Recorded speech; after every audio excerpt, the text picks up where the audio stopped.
Salut à tous, c'est Jean-Charles et bienvenue dans un nouvel épisode de votre web-série préférée. Je vous conduis vers un nouveau monde pour cette saison 4. On a posé notre aéronef il y a quelques instants et on va voir justement, on va vous montrer dans quel département on est et après bien sûr qui va me rejoindre. Vous le savez, on voyage beaucoup, Pays de la Loire, Bretagne, région centre et nous sommes en Ille-et-Vilaine dans le 35.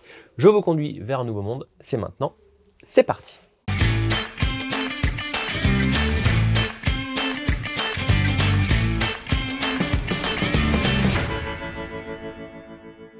Et on va voir d'ici quelques instants qui va me rejoindre dans cet aéronef. C'est une femme très élégante. Et nous avons le plaisir pour ce nouvel épisode de recevoir Juliette Jourdan. Bonjour Juliette. Bonjour Jean-Charles. Installez-vous, on est ravis de vous avoir. Décalez-vous juste un tout petit peu plus par ici, voilà, comme ça vous êtes bien à côté de moi. On est ravis de vous avoir avec nous pour ce nouvel épisode. Comment je dois vous appeler? Est-ce qu'on dit maître?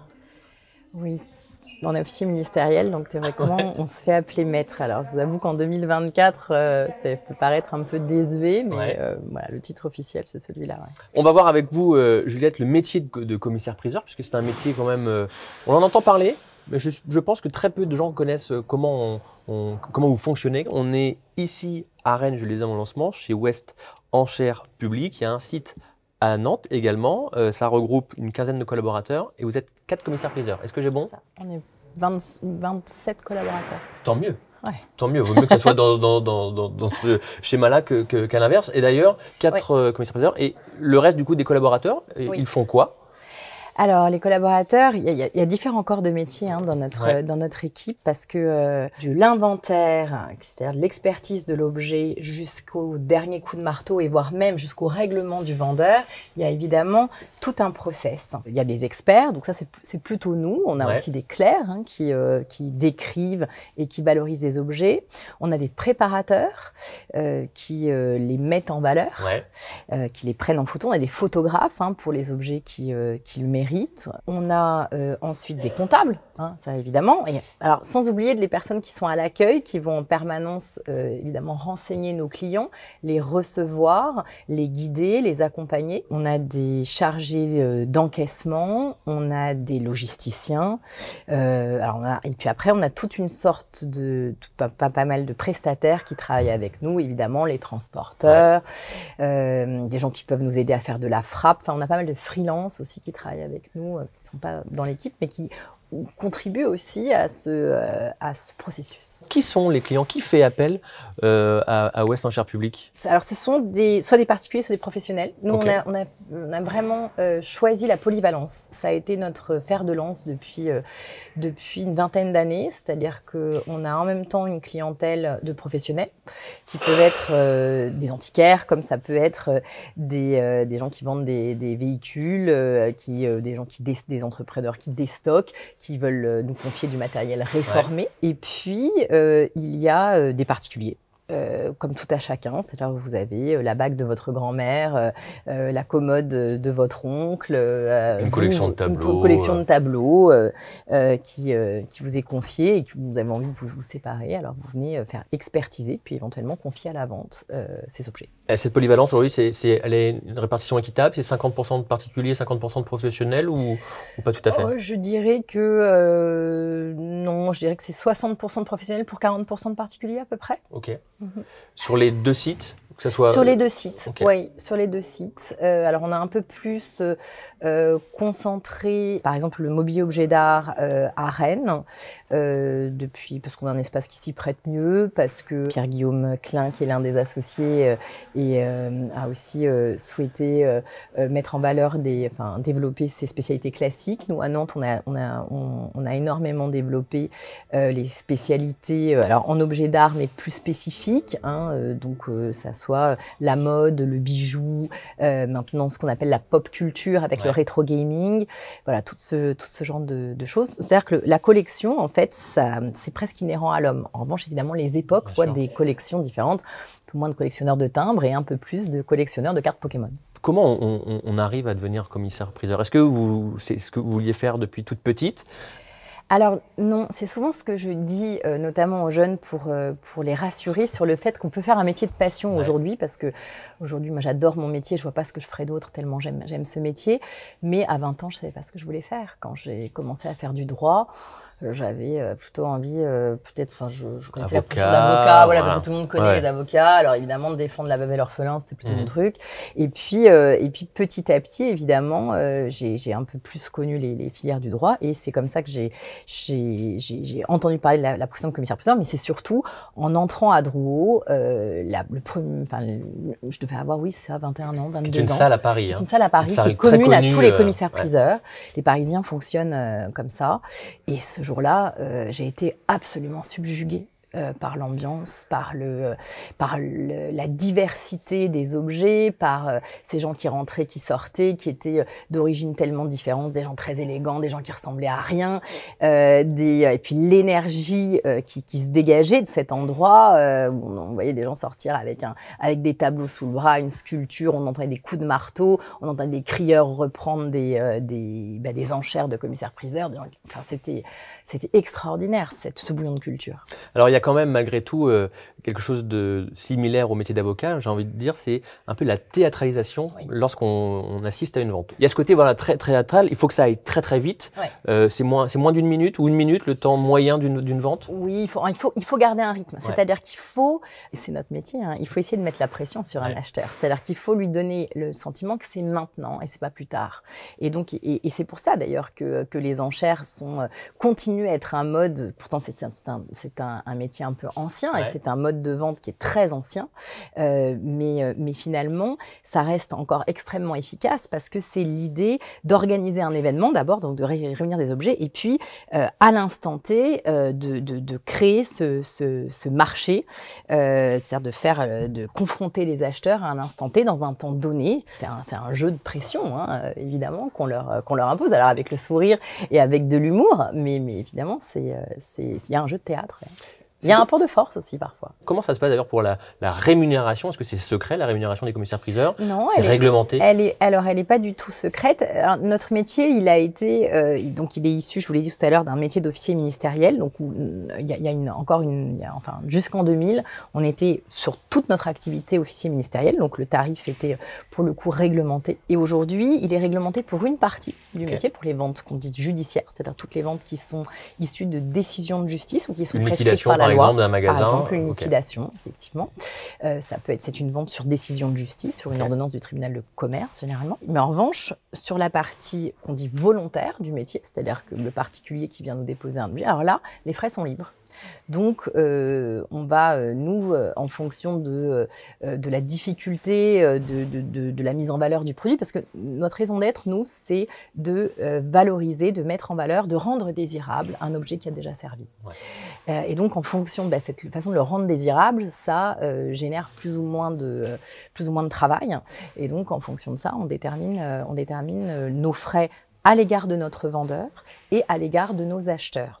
Comment justement les personnes, les particuliers qui souhaitent s'informer peuvent le faire pour dire tiens, il y a une vente tel jour, telle heure, comment on arrive à voir aussi toutes les œuvres ou les produits, en tout cas, les mises en vente que vous avez? Bien sûr. Alors, aujourd'hui, on est à l'heure du digital et du net, donc évidemment, on se sert énormément des sites internet, de nos sites internet respectifs. On a aussi et c'est quelque chose qu'on a réussi à faire ensemble, nous les commissaires-priseurs, il n'y a pas beaucoup de choses qu'on a réussi à faire ensemble dans cette profession, mais on a réussi à faire un site commun qui s'appelle Interenchères, notamment des commissaires-priseurs de province. Donc, c'est un site qui est une sorte de plateforme où chacun peut mettre les catalogues des ventes. Ça veut dire que vous faites une vente à Nantes ou à Rennes, je suis à Strasbourg, j'ai accès aussi alors non seulement à notre catalogue de vente, mais alors en plus, et ça c'est une nouveauté qui existe maintenant depuis une quinzaine d'années, c'est le live. C'est-à-dire que vous pouvez suivre la vente et interagir dans la vente, enchérir pendant la vente grâce au live. Donc vous pouvez effectivement enchérir à Rennes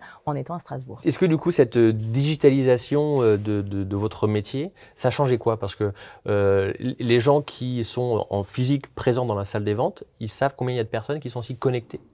Non. Non, ils ne le savent pas parce que même nous, on ne le sait pas toujours. C'est-à-dire qu'on le sait, mais les gens arrivent, sortent. En fait, ça reproduit ce que c'est une salle des ventes, puisque la salle des ventes, elle est publique. Et c'est ce que souvent les gens ne savent pas, c'est qu'on peut rentrer dans une salle des ventes n'importe. On ne rentre pas dans une vente sur invitation. La vente est publique. Pas besoin de s'inscrire au préalable. Non, la vente est publique. Donc vous pouvez rentrer à n'importe quel moment, même si la vente est commencée, bien évidemment. Et là, c'est pareil sur le live. C'est-à-dire que vous pouvez vous connecter, même si la vente est commencée, quand il y a un lot qui vous intéresse et qui peut être au milieu de la vente, évidemment, vous vous connectez pas au début de la vente, vous vous connectez au moment où le lot va plus ou moins passer.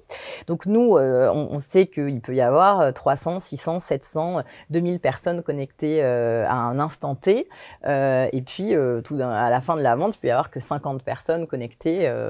Donc ça reproduit ça finalement assez bien ce qui se passe dans une salle des ventes. Je reviens juste sur une chose, vous avez parlé tout à l'heure de ce que vous avez réussi à mettre en place avec toute cette corporation de commissaires-priseurs, notamment ce site Interenchères. Vous avez dit quelque chose d'intéressant, c'est que pour une fois, on a réussi à travailler ensemble. Comment ça se passe justement avec les autres commissaires-priseurs, cette corporation? Est-ce qu'elle est, on travaille un peu dans son coin? Est-ce qu'il y a une fédération, un syndicat des commissaires-priseurs? Alors, il y a une chambre. On a longtemps été, comme toutes les professions réglementaires, organisées en chambre. Alors là, c'est un peu changé puisque la partie judiciaire du métier a fusionné en fait avec les huissiers de justice dans un métier qui s'appelle les commissaires de justice. Voilà, où pour l'instant il est un peu difficile de définir les contours de cette profession parce que concrètement chacun continue un peu à faire ce qui était. C'est des métiers très très historiques, très anciens, donc avec évidemment des fondements très différents. Donc aujourd'hui créer une profession unique, ça se fait pas en quelques années, ça va se faire à mon avis en une génération. Et donc on n'est plus tellement organisé. On l'a été pendant longtemps. Moi j'étais très engagée, j'ai été présidente de chambre. Je tenais beaucoup à la confraternité parce que je crois beaucoup à la mutualisation.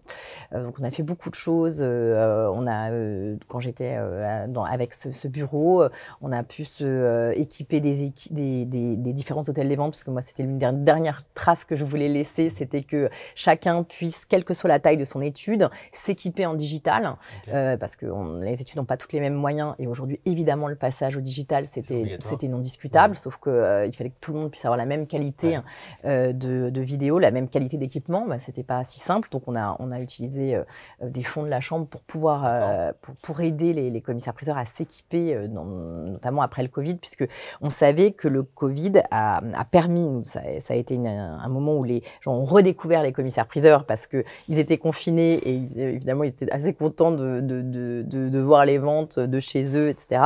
Et puis après ils n'ont plus envie de revenir en salle. Enfin, pour certaines spécialités, ils ont gardé le fait de rester chez eux. Donc il y a quand même aujourd'hui il y a un avant et un après Covid sur le live. On reviendra plus jamais en arrière. Il y a toute une partie de la clientèle qui a décidé de complètement basculer sur le digital. Donc ça, on a réussi à le faire en commun. On a réussi à faire des actions de communication en commun. Moi, je crois beaucoup à ça, à la mutualisation. Après, quand il y a un très beau tableau dans une région, tout le monde le veut. Donc évidemment, on est tous un peu concurrents. Ça a commencé avec la réforme de 2000. Au moment où les anglo-saxons sont entrés sur le marché français, évidemment, ils ont imposé leurs règles et qui étaient des règles d'une concurrence assez sévère. Et donc, il a fallu se défendre et s'adapter, bien sûr. Voilà. C'est quoi la plus belle vente pour vous que vous ayez fait, Juliette? C'est difficile de vous dire. Je dirais qu'il y a deux ventes. Alors, la première vente, la plus, peut-être celle qui a été très marquante pour moi parce qu'elle a lancé ma carrière. J'étais pas encore au marteau, mais c'est moi qui l'ai préparée. On a trouvé lors d'un inventaire, donc une maison tout à fait. Alors c'est le rêve de tout commissaire-priseur. C'est le trésor dans la maison, dans le grenier. Non. On a trouvé dans un grenier une œuvre qui s'est révélée être une œuvre de Jan Bruegel II, donc Bruegel de velours, un très très beau bouquet de fleurs qui s'est vendu à l'époque pas loin de 500 000 €. Donc des personnes qui ne savaient pas du tout ce qu'ils avaient. Donc ça c'est toujours le rêve parce que voilà, donc ça c'est et ça a lancé moi c'était mes premières semaines chez West Enchères Publiques. Alors je vous avoue que ça a quand même beaucoup lancé ma carrière. Tout le temps, c'est cool. Et ça c'était bien. Et puis je dirais que l'un des coups de marteau évidemment les plus marquants, c'est que j'ai vendu un avion. Alors ça, c'était une vente judiciaire, mais un avion de collection, un avion qui sert... C'était un avion qui était un petit avion de ligne. Et donc, ça, évidemment, c'est un peu particulier parce que l'avion c'était une compagnie aérienne, donc on avait fait plusieurs ventes puisque les avions étaient un peu partout dans le monde. Et là, on voulait qu'elles soient de droit français, donc il fallait toujours qu'il y ait un commissaire-priseur qui soit du coup en France pour taper la vente. Alors l'avion n'était pas forcément en France. Là, l'avion était à Miami. Et donc, c'est moi qui qui est tapé la vente. C'était mon associé senior qui est parti à Miami. Bon, mais j'étais quand même pas malheureuse. J'étais quand même très fière d'adjuger. On a adjugé, alors c'était pas un gros avion, on a adjugé aussi pas loin de 400 000 €. Vous avez des connaissances en histoire, en art qui sont quand même importante parce que ça vous permet de juger très rapidement de la valeur d'un…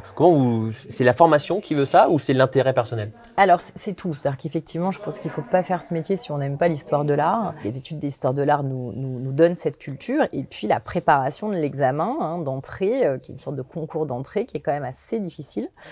Où là, il n'y a pas de programme, c'est-à-dire que l'histoire de l'art, vous pouvez tomber sur un sujet qui concerne de la préhistoire à nos jours dans tous les pays. D'accord, okay. Donc génial. Évidemment, pendant ce temps-là, on a pas mal bachoté, comme on dit, et donc oui, on a acquis des connaissances. Et puis alors après, il y a tout ce qu'on fait auprès des experts, parce qu'on ne peut pas être expert en tout. Nous, je le compare souvent à des médecins généralistes. Okay. On a des bases de médecins généralistes, on sait ce qui est grave ou ce qui est très beau ou ce qui peut valoir le coup, mais on ne sait pas toujours exactement ni déterminer une époque, vérifier une restauration.